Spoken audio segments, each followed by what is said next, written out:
Supreme court ने कहा है कि सिर्फ अपमानजनक भाषा का इस्तेमाल करना अनुसूचित जाति और अनुसूचित जनजाति अधिनियम 1989 के तहत अपराध नहीं है। कोर्ट ने स्पष्ट कहा कि जब तक कि इसका इस्तेमाल किसी भी व्यक्ति को उसकी जात के आधार पर अपमानित करने के इरादे से नहीं किया जाता हो, तब तक इसे अपराध की संज्ञा में नहीं लिया जा सकता। दिन रात मुसलमानों के नाम पर चिल्लाने वाला पाकिस्तान सूडान में प्रॉक्सी युद्ध के जरिए कैसे मुसलमानों को मरवा रहा है, इसका खुलासा हुआ है। सऊदी के खेमे में खुद को रणनीतिक मकसद से और मजबूत रिश्ते और मजबूत करने के लिए पाकिस्तान ने सूडान में प्रॉक्सी युद्ध तेज कर दिया।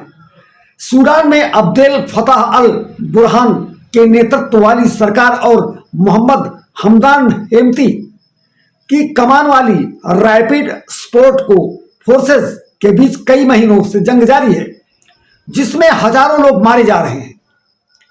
पाकिस्तान ऐसे हथियारों की डील करके अमेरिका को भी धोखा दे रहा है।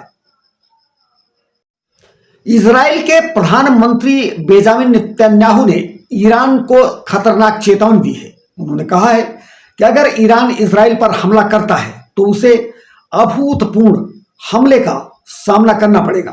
उन्होंने इजराइल की संसद में कहा, ईरान पर कड़ी नजर रखी जा रही है। कोई भी भविष्यवाणी नहीं कर सकता, कोई ईरान का भविष्य नहीं बता सकता। अमेरिका कभी भी ईरान पर हमला कर सकता है। अमेरिका का मकसद ईरान की सत्ता परिवर्तन करना है। दर्शकों, प्रयागराज मेला में शंकराचार्य अविमुक्तेश्वरानंद और प्रशासन के बीच विवाद छिड़ गया है। इस विवाद ने अब सियासत का रूप ले लिया। सपा प्रमुख अखिलेश यादव और कांग्रेस पार्टी भी इसमें कूद चुकी हैं। सपा मुखिया ने कहा, प्रमाण पत्र मांगने वाले स्वयं प्रमाण पत्र दें। भारतीय जनता पार्टी इतने नीचे गिर जाएगी किसी ने कल्पना भी नहीं की थी। भारतीय जनता पार्टी सत्ता और धन के सिवा किसी की नहीं हो सकती। अहंकार 10 मुखी का नहीं रहा, 1 मुखी का क्या रहेगा। जम्मू कश्मीर के किश्तवाड़ के दुर्गम और बर्फीले पहाड़ों में सुरक्षा बलों ने जैश ए मोहम्मद के आतंकियों का बेहद मजबूत और गुप्त कारगिल स्टाइल फोर्टिफाइड बनकर ध्वस्त कर दिया।